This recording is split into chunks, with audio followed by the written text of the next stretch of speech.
Touches and nose boob to the palm of our hand. We can use this as a way to redirect our dog away from something, or just to simply get them focused and warmed up and ready to work with us. Yes, good girl. Maui, touch.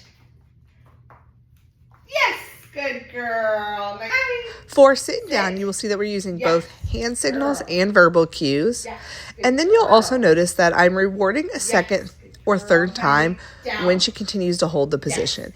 This is teaching her that if she continues to do the thing that was offered of her, there's a chance for more reward, which is a really important idea for her to understand for other things. But also this helps keep her from guessing what we want next, which we see often with sit and down. Good girl. Yes. Ooh, Maui, sit. Yes, good girl. Maui, down. Yes, good girl. Good. For come when called, you're going to say her name and then come. As soon as she turns to look at you, you're going to mark yes and begin praising her all the way to you, and then reward with a treat once she gets there. You can practice this in the backyard or using a long leash practice in the park or the front yard. For going into her crate, we're just going to cue crate. Once she's in, we're going to reward her. You can reward her a second, third time, encouraging her to kind of stay in there so she doesn't immediately bolt out. She's done great with this in training sessions, but in real time is not 100% reliable. So sometimes she still needs picked up and put in her crate. But we want to keep working on this in training sessions, as well as having a little patience with her during times where you need to put her away, and just spending an extra 5 minutes or so using treats, practicing going in and out, and then actually locking her in her crate. So that she just starts to build more consistency with going in when needed, so that we don't need to grab her and put her in. Good girl. In real time, it's often helpful to sit on the floor next to the crate. This just puts less pressure on her, and she feels less likely that you're trying to trick her and trap her into her crate. Yes. Yes, good girl. Yes, good girl. Yes, good girl. Leave it means back away from the thing that you're headed towards and look at me. So here we're practicing with treats. You can practice by dropping treats on the ground to kind of mimic real life situations where dangerous things like food and pills may drop that you don't want her to get. You also want to practice not always just having the treat on hand, as you see me doing here, because in real life, you're not going to have the treats on you. And so in real life, when a leave it happens and she listens really well, we're going to do a praise party. So we're going to mark yes, run to go get the treats with her, and then reward her. This prolongs the reinforcement and makes it extra fun for her. And here I'm practicing a leave it where I walk away from her just to see if she will leave it and not try to go back once our back is turned away from the item. Drop it means let go of the thing that is in your mouth. So you're going to keep drop it. Once she lets go, praise and reward her. And just like leave it, in real time when this stuff happens, you're going to do a praise party to go get treats. And here we're practicing with her having a big treat in her mouth, so a very high value thing to have her drop. Place means go there, lay down, and stay there until released. So we only have to cue place. And then the only other thing we're going to say is that when we want her to get up, we can cue her free, which means she's free to get up. When you're doing place, you will point towards the bed and say place. Once she is on and laying down, you will say yes, and then place a treat on the bed in front of her. It's really important that when we're rewarding for place, that we're placing the treats on the bed. This helps encourage her to stay there because she's learning that the food comes to her and that she doesn't need to get up and meet us for it because it's not coming from our hands, it's coming to her on the bed. So once you've cued her onto place, then you're just going to walk around, add in some distance, practice distractions, and of course duration of time. And then you're going to periodically come back and reward her by placing a treat on the bed in front of her. The goal is that over time, as you practice more and more, you'll be able to add more duration of time between each treat, as well as add in more distance and more distractions. The distractions can start small with things like opening doors and opening cabinets, to things like stomping and scooting feet. And then you can work up to practicing bigger distractions. One distraction I practiced a lot with Maui is dropping items because she is a little noise sensitive, and a lot of times those things when we first started would scare her enough that she would jump up off the bed and kind of run off to the side for a little bit before she assessed the situation.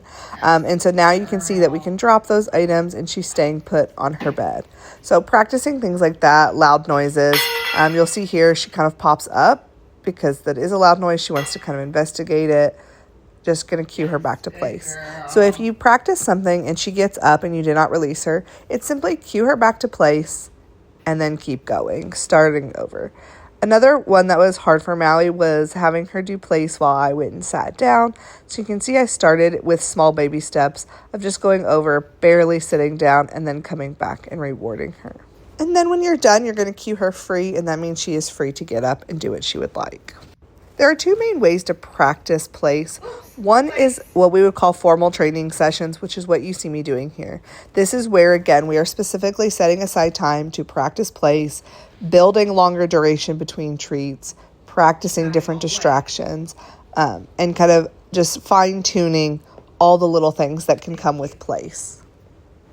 So these formal training sessions are a great time to focus on things that maybe you've noticed even in real life that she struggles with. Like, for instance, the noises, items dropping, the kids running through the house, just really kind of building in this idea that no matter what is happening, if we've asked you to place, you have to stay there until you're released. And so these formal training sessions are perfect for those little things and fine-tuning. Again, just like you see me doing here with sitting down, she kind of was struggling with that, so I broke it down into smaller steps where I went over to the chair and then came back and reward. Then I go to the chair and I barely squat over it, come back and reward her, and build up all the way up to actually sitting down. You can also, in these formal training sessions, build in big distractions by letting the kids get involved and basically play a game of Simon Says, where you ask the kids to do different things like run, crawl, just do wild kid things, and then you're going to periodically rewarding her. So you can see I'm rewarding her pretty often here right now, pretty much after anything he does. Because again, in the beginning, practicing things like this, she would immediately get up, especially if he ran really close to her. So now you can see she's able to hold it a lot better. With the goal being, you can start building more and more. The other way to practice is in real life context, which is what you see me doing here. The context can be lots of different things, but for me, dinner time is a big time when I want the dogs on their place. So I'm going to bring the bed close to me so that I can be rewarding, and then I'm just going to periodically reward her, just like we did in those formal training sessions. This is great for building longer total duration of time. Even though we're still rewarding pretty frequently, we're building up a longer duration that she's staying because she's going to stay all the way through dinner. She does really good with this and rarely does get up. If she does, you just, again, cue her back to place and keep going. If she is sitting up, you'll see I won't often reward her because she knows she should be laying down, and I just wait until she lays back down and then reward. If at any time you think that she's kind of starting to fall asleep, you can stop rewarding, let her rest. We don't want to wake up a sleeping dog. And just like with formal training sessions, the goal is that over time, you will begin to reward a little less and a little less with more time between each treat. Wait means stop and don't go any further. So when we say wait, we're drawing an imaginary line and telling her she cannot cross it. She can be in any position, though. She can sit, stand, lay down, or even move around as long as she doesn't cross the line. So here we're practicing on the stairs. I've cued her wait at the stairs, which is where that line is drawn. She can do anything else except for cross that line.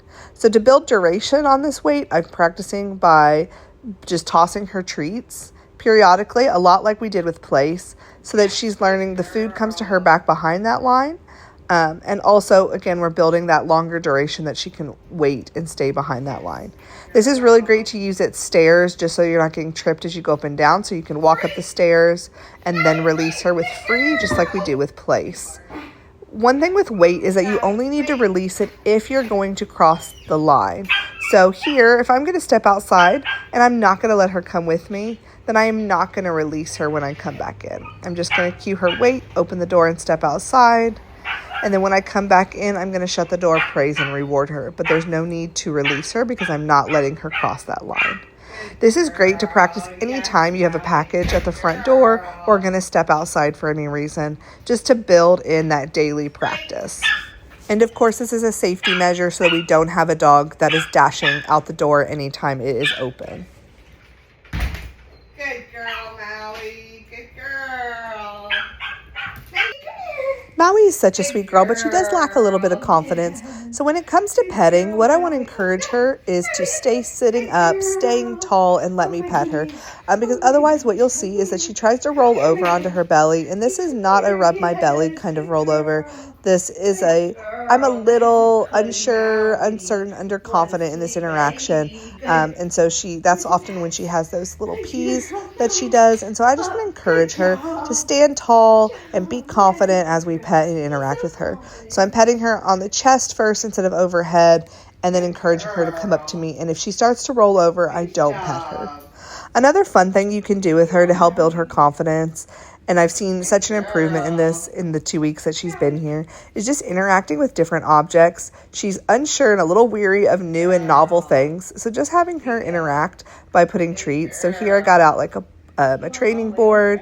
Then we used a crate divider to have her walk over it. So it's interacting with different objects, walking over different textures, anything that you can find around the house, just to encourage her that, yeah, humans have a lot of weird things, but it's nothing to be worried about, nothing to be scared of. So here I just got out a toy, and if she nosed it and like investigated it, then I reward her for that. Again, I want her to be curious, not scared.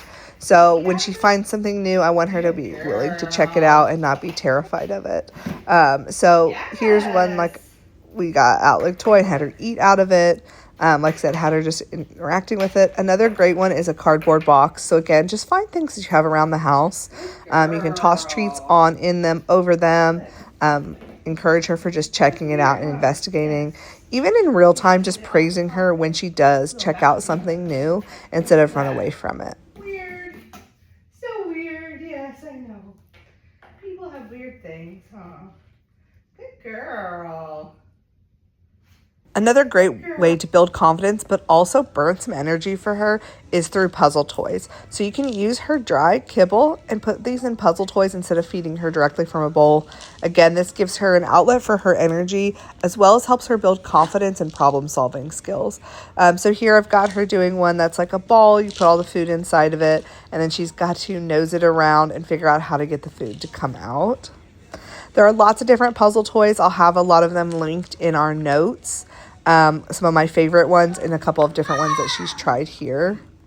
Again, anything that kind of burns some energy but also helps her do some problem solving is going to be great for her confidence.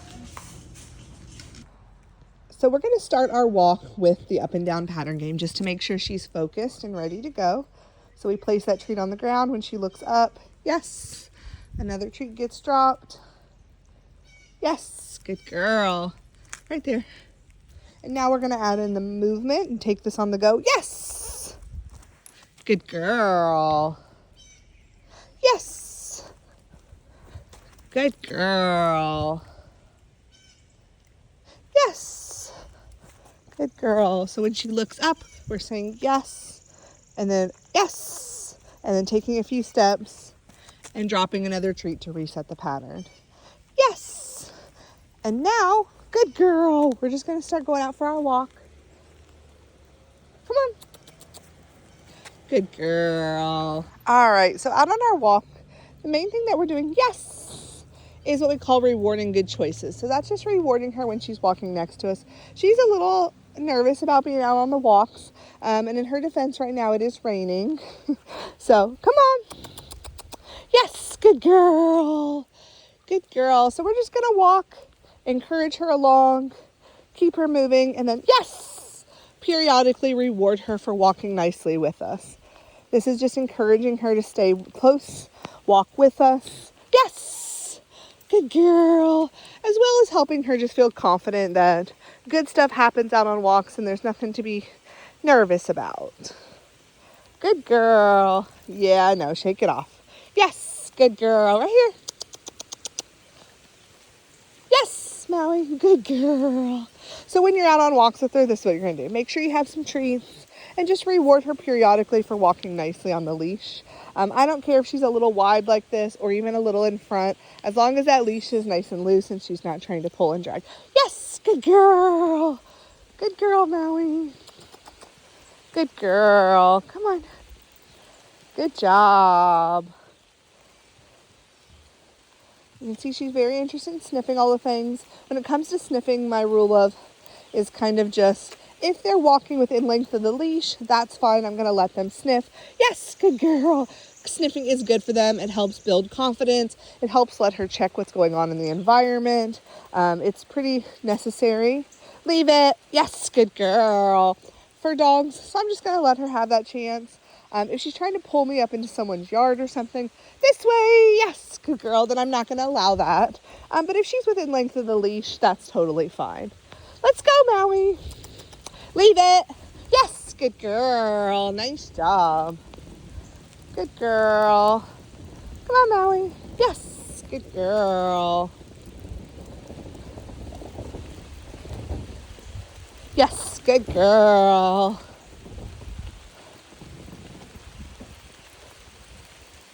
And that's a wrap on Maui's training.